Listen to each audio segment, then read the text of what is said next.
Greetings all, and welcome to Lucas Brews. For this month's Forgotten Friday, I'll be doing a full build of Tamiya's 1/72nd scale F-51D Mustang. For this build, I put a poll up on my Patreon and YouTube page to see which scheme you wanted to see me build it in, and the winner of the combined posts ended up being A68-809 of RAAF 77 Squadron, an aircraft that was flown by Squadron leader Louis Thomas Spence during the Korean War. So without further ado, let's get into building this one. Once all of the parts had been washed in some warm soapy water, I then cut out the wings, fuselage halves, and cockpit floor off the sprues. I also cut up the sections of sprue which contained the various cockpit, landing gear, and radiator bay details, so that I could paint these parts while using the sprue as a handle. Everything was then primed with Vallejo Gloss Black Primer, thinned down with 6 parts Vallejo Acrylic Flow Improver to 8 drops of primer. The primer would help make the surfaces uniform, allow the paint to adhere to it better, and since it was black, it would also help to create a slight shadow effect. I was able to find several coloured photos of A68-809, and it seems the landing gear doors and cockpit canopy featured yellow zinc chromat surfaces. I decided to paint these areas that would end up this colour first with Vallejo Model Colour Pink, then down with 2 drops of Flow Improver for each drop of paint. This pink base coat would make it easier to paint these parts next with Vallejo Model Air US Interior Yellow. The Model Air paints seem to work best for me when they're thinned down to an even ratio of paint to Flow Improver, or sometimes with an extra couple drops of paint to make it a little bit thicker. As well as the areas in the photos mentioned earlier, I decided to use this colour to paint the rear cockpit floor and inside the radiator area. I believe a lighter, more apple-coloured primer was often used by CAC who built Mustangs domestically in Australia, but since 809 was an American-built aircraft, I painted it to try and match other American Mustangs and the photos I could find of it. Model Air 71010 interior green was then used to paint the seat, joystick, cockpit sidewalls, and part of the floor. This sort of green seems to have been used during World War II, but by the time of the Korean War, a lot of Mustangs had black sprayed over the top of any green in the cockpit during their various overhauls. To simulate this, I masked off the yellow zinc chroma areas and sprayed over the green with some AK Interactive Dunkelgrau, thinned down with 4 drops of Vallejo Acrylic Flow Improver to 2 drops of paint, and sprayed at a very low PSI over the interior green and onto the instrument panel. I purposefully did a rough job and allowed some of the green to remain visible, since in some photos I saw, the green was still showing through in parts of the cockpit. The landing gear bay, parts, and radiator were painted with Vallejo Model Air Metallic Aluminium for a shiny unpainted metal effect, and once everything had dried, which didn't take too long thanks to the use of acrylics, I mixed up some Model Air Insignia White with Model Colour Pink, and picked out some of the finer parts like the rudder pedals, and most challengingly the various raised ribs in the landing gear bay, so I could paint them with either the zinc yellow or interior green. I also used this brush to paint some of the cockpit details, and to add some patchy areas on the sidewalls, which I would then paint with the interior green. The ribs inside the wheel wells were then painted with the same yellow I'd used earlier, doing my best to follow reference images for figuring out which parts to paint. Painting the landing gear bay required a bit of back and forth, with some aluminium then being used to neaten up the edges of the zinc chromat parts, but eventually I got there and I was pretty proud of the result. The fuel tanks and radiator stack behind the pilot were then painted AK Interactive Dunkelgrau by brush, taking care to not paint the zinc chromat framework around them, and then I painted some of the control and wire details in the wheel wells with Model Colour Flat Black. The flat black was also used in the cockpit to paint the raised details such as the trim controls on the sidewalls, the filler cap on the fuel tank, the raised gauge faces on the instrument panel, the clear gun sight, and for various other cockpit details. Since I'd used a very dark grey for the base colours, the flat black would still be able to add contrast and make these finer details pop more.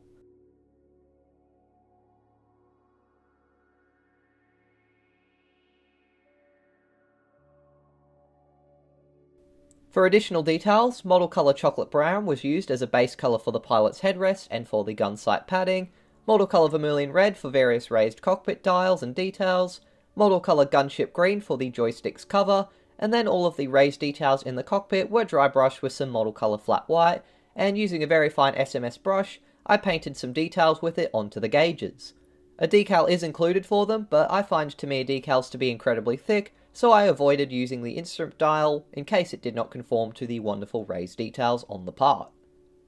The headrest received a dry brushing of model colour light brown and model colour buff to make it look a little bit more worn, and since the floor of the Mustang cockpit was made out of wood, I dry brushed these two colours along with some model colour pale brown to add some areas of the floor where the pilot getting in and out or operating the rudder pedals had scratched away the paint, revealing the bare wood on the floor.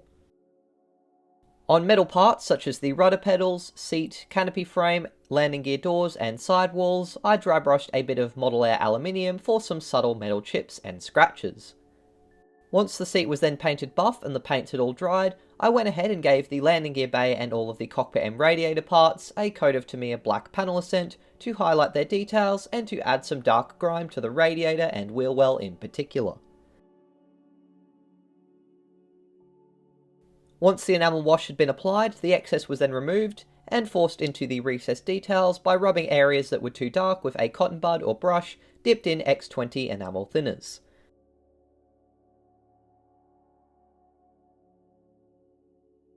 I decided to repaint the seat cushion with an even mix of model colour pale brown and model colour pale grey blue to better match reference photos, and for some extra detail on the instrument panel, I applied some Vallejo gloss varnish onto the face of each gauge to give it a behind glass shiny effect. After letting the gloss varnish dry, I then started to cut out the various smaller parts from their sprues, and after gently removing any excess sprue gate away with my Stanley knife, I began to assemble the cockpit components and attach them to the floor along with the radiator. Generally, all of the parts fitted together well and the details are really decent, although the radiator, as I would find out later, seems to be a little bit weak in terms of how it attaches to the floor. RAAF Mustangs were mainly used in the ground attack role during the Korean War, and 809 frequently has rocket rails fitted in photos, so I decided to fit the rockets included in this model. To do so requires drilling out holes in the wings, which I did using a needle, although I really wish I'd checked the rocket rails actually fitted into my holes before assembling the wings, because later on I experienced some issues fitting them, and almost accidentally wrecked the entire model. I added a bit of wiring details for the radiator using some fine copper wire and initially some Deluxe Materials Rocket Odorless CA glue, but in the end I found superglue worked better for gluing the wires. I decided to use the basic seatbelt decals included by cutting them out, sticking them in water, and applying some Tamiya decal adhesive to try and force the thick Tamiya decals to stick to the model. The seat belts were then slid into place, and while resin or photo etch belts are much better in my opinion, the decals were pretty easy to apply and in the end didn't look too bad. The added wires were painted Model Air insignia white, and finally, after giving the cockpit floor sides a light sand to remove the paint, I glued the floor to the right fuselage half and then joined it to the left one. Revell Contactor Professional was initially used, and once the parts had been clamped together with some tape and bulldog clips, I then carefully ran some Tamiya extra thin along the seam lines to strengthen the bond between these parts and also help fill the gaps. I accidentally didn't get footage of me fitting the lower wings to the fuselage, but they fitted in tightly with only some subtle gaps. The upper wing halves and horizontal stabilizers were then cut out, and after a bit of cleanup to remove seams and excess sprue, I glued the upper wings to the lower wings and again ran over the gaps with Tamiya extra thin. Although I believe it was standard practice to lower the Mustang's flaps during shutdown, in some photos they are still retracted on the ground. To save having to cut the wings up and to make it easier for me to make stop motions where the aircraft is in flight in the future, I decided to just leave the flaps up like they are in the kit. The horizontal stabilizers had a bit of a seam, but once cleaned up they were then glued into their slots, which are slightly different for each one, so it's not possible to install them on the wrong side. The slots, however, were not very tight, so I had to apply some pressure and do my best to keep them at the right angle while the glue bonded them. The kit features a choice of either the D or K model Mustang propeller blades, but I obviously cut out the D ones and then all of the spinner parts. The spinner itself had a fair bit of flash and also some rather difficult to remove sprue gates, but after a fair bit of sanding, I then pushed the polycap into the circle the propellers are moulded to and glued the spinner halves and propeller blades together. I plan to leave the landing gear and most finer parts off the model during painting, but some smaller parts such as the intake for the coolant radiator scoop, the carburetor air scoop on the nose, and the drop tank attachment points were added.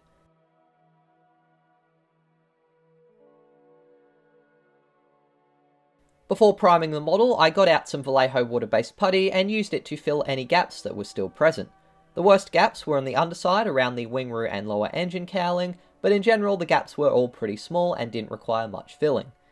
The putty was also thinned down with water and used to partially fill most of the recessed panels on the upper and lower wing surfaces.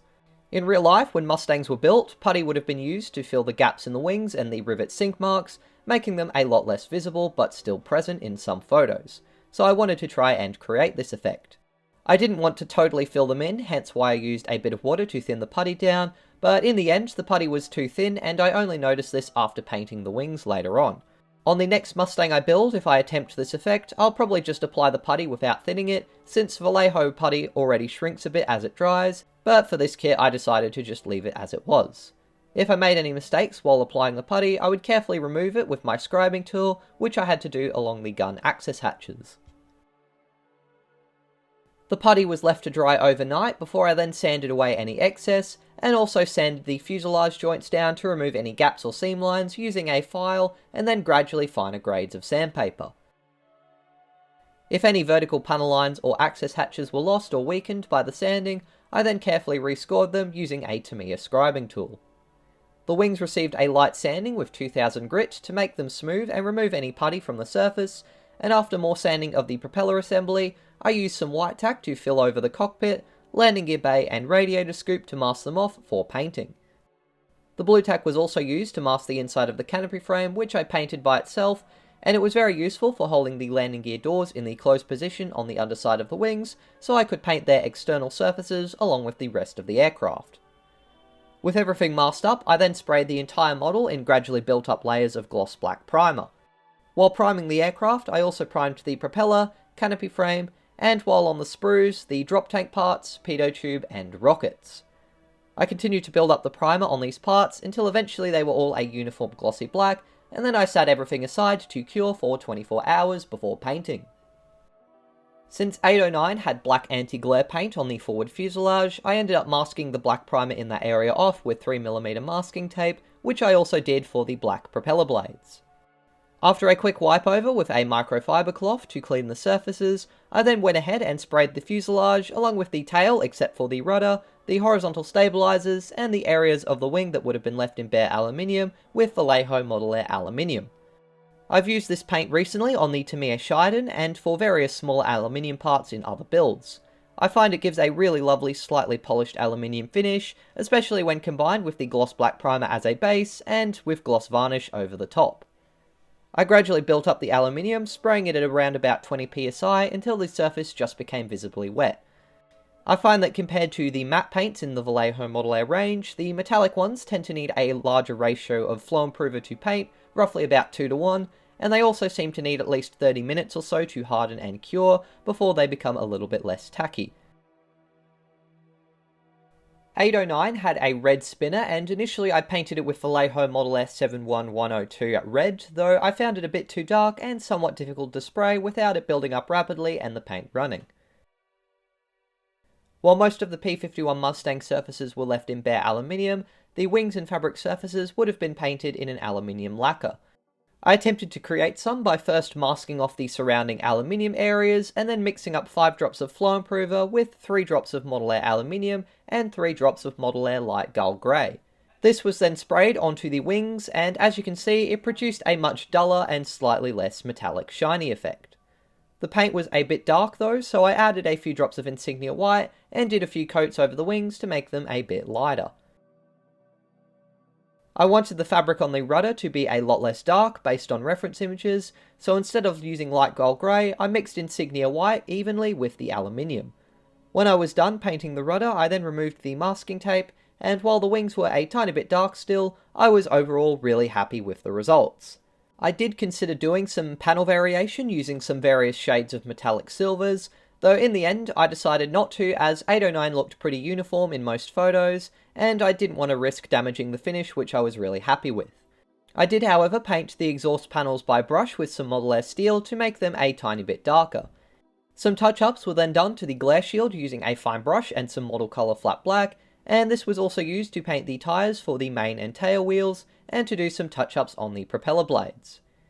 If you're wondering why I didn't paint the drop tanks aluminium, it's because I instead painted them first a mix of insignia white and pink, and after I painted the rockets with Model Air Ocean Grey, I then painted the drop tanks the same zinc chromat colour used for the interior. This is because Mustangs often carried napalm for ground attack missions, and these were often painted yellow or left in a zinc chromat finish to distinguish them from fuel tanks.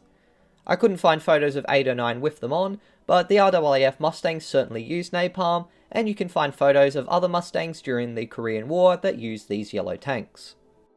To lighten up the spinner, I painted it a coat of model colour vermilion red, and after some more touch-ups and the blade tips had been painted pink and then RLM04 yellow, I sealed in the paint job, gave it a more shiny glossy finish, and prepared the surface of the model for decals with a few passes of Vallejo gloss varnish.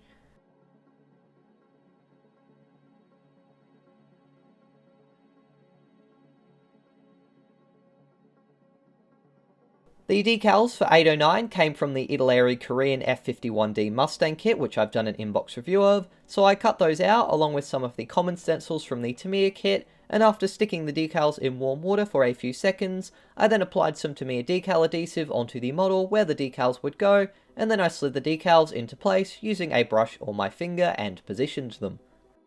The Italeri decals were a bit fragile and had a tendency to want to fold up slightly. Most of them though were alright to apply, except for the serials which disintegrated and had to be carefully positioned in pieces, and the Squadron leader flags which unfortunately folded up and also disintegrated, and I actually had to replace with spare Eduard ones. The Tamiya decals, on the other hand, used for the common stencils, were thick, and despite using Tamiya decal adhesive first, and then some Vallejo decal softener after all the decals were in place to try and help them sink into the details, this didn't really do a great job, especially on the flaps, which have sunken rivet details that got hidden partially by the step decals. Once all of the decals were on and had been allowed to set for 24 hours, I went ahead and sprayed the model again with gloss varnish to protect the decals and unify them with the surface of the model. Not every part would be in a gloss finish however, as after the rockets had their olive drab bands painted, I sprayed the wheels, propeller, rockets and drop tanks with some matte varnish to give them a duller finish. To make the black anti-glare shield matte, I painted it by brush with some watered down Vallejo matte varnish, which gave it a more accurate and nicely contrasting dull finish after the varnish had cured. I considered giving the decals a matte finish as well, but decided that a gloss one looked better and was more accurate to reference images, so I decided to leave them as they were. I wouldn't be doing any more spraying of the model, so I went ahead and removed the masking from the canopy area and wheel wells, though when I removed the radiator's masking, I had a bit of trouble. Somehow, the radiator got stuck to the blue tack, and despite being glued to the floor of the fuselage and being very gentle when I removed the blue tack, it fell out. It was impossible to get the radiator back into its position, so I ended up pulling the radiator door out, cutting off the radiator's attachment points, and then stuffing a bit of blue tack into the radiator area, followed by the radiator itself, which would be partially held in place now by blue tack. To try and make it a little bit more solid, I ran a bit of Revell Contactor Professional to try and glue it to the fuselage sides a little, and with it reasonably back in position, I glued the door back on. It wasn't an ideal fix, but without breaking the model in half, I couldn't really get it back to the position it was originally in. The landing gear struts were then glued to the wheel wells, and once they were in position, I attached the doors. The landing gear doors required a tiny bit of trimming to fit perfectly, and have very small contact points with the struts, so they are a little bit delicate.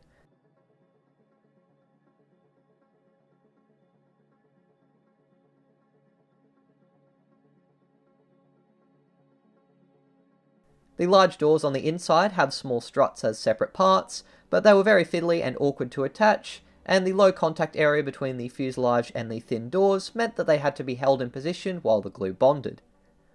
I wanted my hard work inside the wheel wells to be visible, and since the doors of the P-51D Mustang tend to open on the ground when the aircraft is shut down, I glued them in the open position. Eventually, with much fiddling and a tiny bit of swearing, the struts and doors were in position, and once I'd sanded one surface of each main wheel flat to simulate some weight on the tyres, I then attached the wheels to the struts.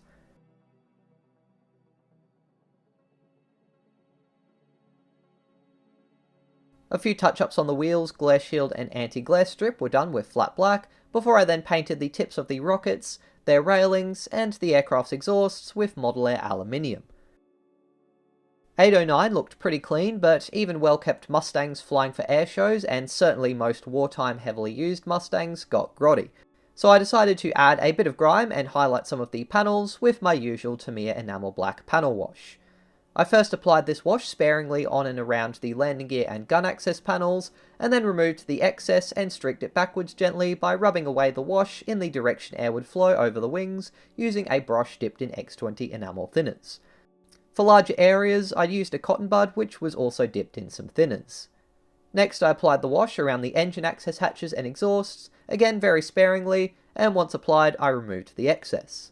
In some builds I've had trouble with the varnish peeling off when I use enamel thinners, but it seems that the solution, besides using a stronger varnish than the Vallejo water-based ones, is to instead apply the panel wash in sections and remove it gently, avoiding flooding the model with thinners when removing it.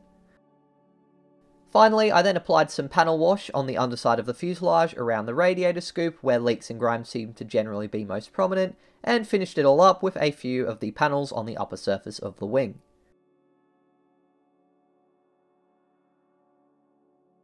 For some additional weathering effects, I planned to use Abteilung 502 oil paints. To use them, I first squeezed out a blob of the various colours I planned to use onto some cardboard, and then let some of the excess oil leak out of the paints for around about 2 hours before using them. I plan to use various mixes of browns, umbers and buffs, along with some black and engine grime.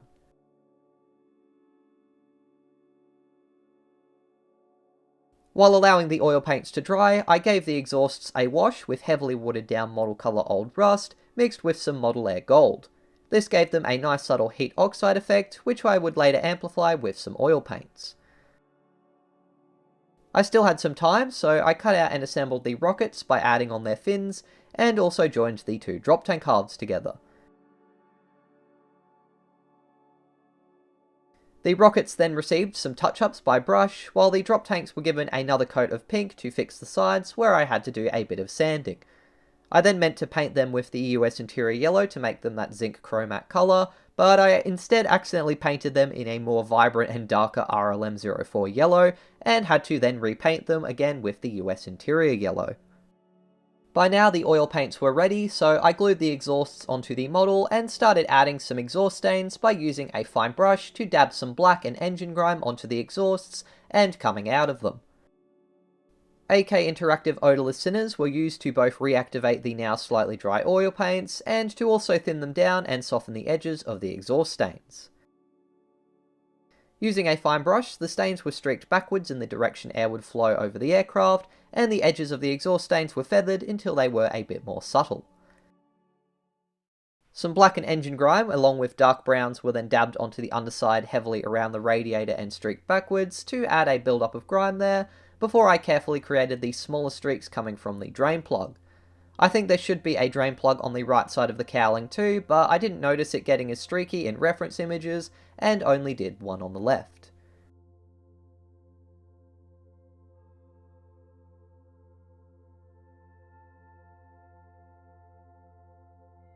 The black was again used for some gun stains and soot at the ejection ports and on the machine gun barrels, and then for some subtle fuel streaks I used the browner engine grime and streaked it backwards from the wing and fuselage filler caps, as well as heavily on the drop tank's upper surfaces.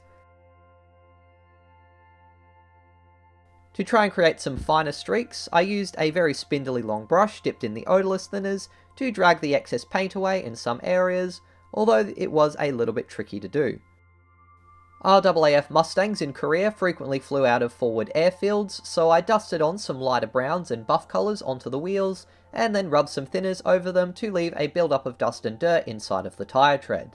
I also dabbed on some heavily thinned down buffs and browns around the wing route and areas pilots and ground crew would walk to get in and out of the cockpit or perform refueling and maintenance. Some more of these colours were dabbed onto the underside of the drop tanks, the landing gear doors, underside of the wing, and the rear of the tail for some subtle dust kicked up by the wheels and propeller as well. After some final touch-ups to the oil paints, the model was set aside for a few days to allow them to cure, which, if they're applied heavily, can sometimes even take a week or two. In the meantime, I moved on to painting the clear canopy frames, using flat black first, since it would be the internal colour of the frames, and while the first few layers of it dried, I mixed some pale brown with black, and painted the trim on the glare shield with this colour.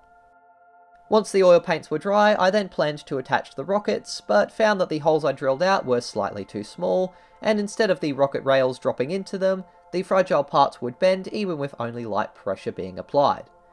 I tried widening the holes, but after my hand slipped, causing me to gouge a deep scratch on the right wing, I decided instead to cut the guide pins off the rockets and do my best to line them up with the holes and bend their supports as straight as possible. I didn't end up repairing the scratch, as it would largely be hidden by the rockets, and to repair it would have required me to sand it down, fill it, and repaint and then weather that area, which would have been very tricky to match with the rest of the aircraft's finish again. Eventually, the rockets and napalm tanks were fitted, so I then painted the thin section of frame on the bubble canopy and the landing light with Model Air aluminium. I didn't paint the outside colour of the front windshield, as it would have been black to match the anti-glare shield, just like the interior colour. 2 canopy types are included, but I don't really know exactly which one was which, and wasn't certain exactly which one 809 would have used, although I do believe they are interchangeable. In case it helps anyone correct me, I ended up choosing the slightly more curved and bulged one.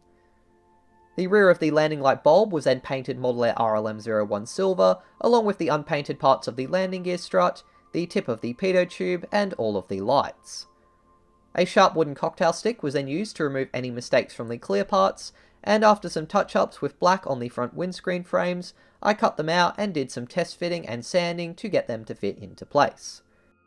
Before attaching the bubble canopy to its framework, I had to paint some of it with the yellow internal colour, and while that dried, I cut out a radio antenna from styrene since I ended up losing the kit's original ones, and this was glued to the model and painted aluminium.